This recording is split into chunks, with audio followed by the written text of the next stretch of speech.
Hi there, it's been a while since my last video, but I think I've added a few cool features to my website, so I think they're worth talking about.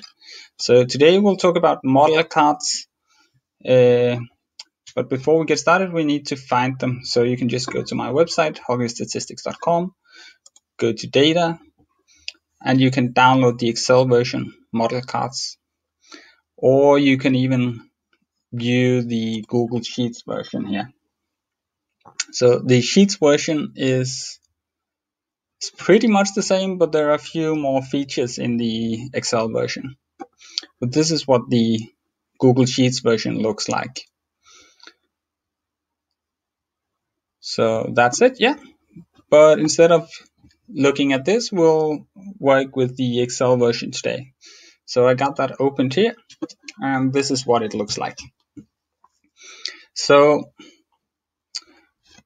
basically I tracked 8 different game projection models during the NHL 2021 season, and that's what I put together in this workbook.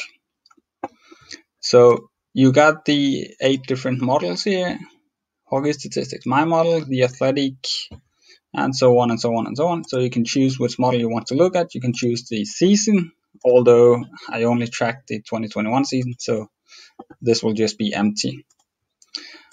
But I plan to update it for next season as well. That's why I just prepared for that. You can choose if you want to look at the regular season, the playoffs, or all of it put together. So everything I tracked is basically in this sheet, the probability sheet. So you got every single game here, and you actually got each game 2 times, because I look at each game from the perspective of each team. So the first game here is just the game looked at from the Philadelphia perspective, and the next one is from the Pittsburgh perspective.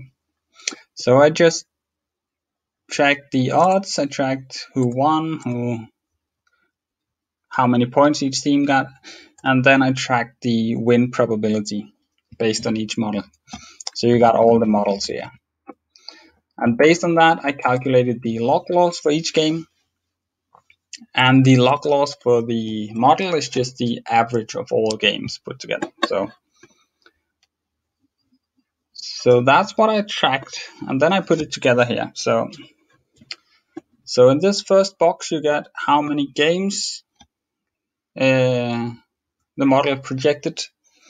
You got the how often the home team won. This is the same for all models, by the way.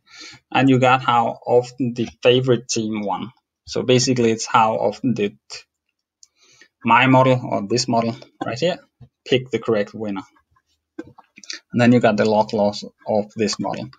I've also put together the log loss of all the models in one table here and sorted it so that the best model is on top. And then you got the probability distribution down here.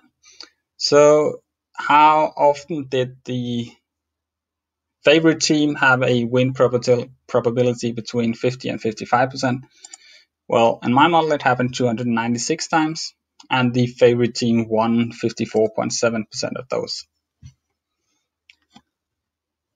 So you would like your model to have a win percentage within this spawn, so that it would indicate that the model is properly calibrated. That said, 868 games is probably not a big enough sample size. But that's what you want, especially over a longer period of time. So the final section here is the betting section. So the assumption is that based on the probabilities of each model, based on the odds on each game, you can calculate the suggested bet size using the Kelly criterion. So I've done that in this sheet, the data sheet. So you got the probability here, and you got the calculated bet size using the Kelly criterion. I use a 0.3 multiplication as well to give a bit more conservative bets. And here is all the bets. You don't bet when the Kelly calculation is negative. So based on that, you can calculate how many bets you want to make, how often the bet won, how often it lost, what was the average odds of those bets, what was the average bet size in a percentage of a starting bankroll of 100%. So if you start with, say, a bankroll of $100, that means that the average bet size would be $1.75 according to my model. And the total bet amount would be 1,100% or $1,100 during the season if you used $100 as your bankroll. And the net result would be plus 11% or plus $11. So not a huge gain there, but at least it's positive. So again, you can just, if you choose to look at the regular season and the playoff put together, everything updates automatically. So I think these are pretty cool. You can download them and look them up. Look at whatever you want to. So I also made a log loss card, which is just all the models put together in one. So this is the number of game projections, all in all 8 models put together. And this is how often they pick the correct winner and the average log loss of all the models. And again, you got each model, the log loss put together in a table here, and the probability distribution, not just of one model, but of all the models put together down here. And the graph shows the log loss of each model over time. And you can see the HockeyViz line stops here. That's because they don't have the playoff data for HockeyViz.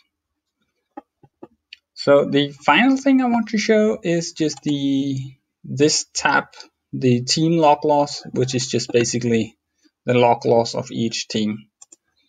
So if you change this to regular season, you can just see the log loss for each team in each model and the average log loss for each team. So obviously, if I choose the playoff, it only shows playoff teams. Okay, so I think that's it for this video. Go download these model cards. I think they're pretty cool. Go dig deep in them, and until then, see you.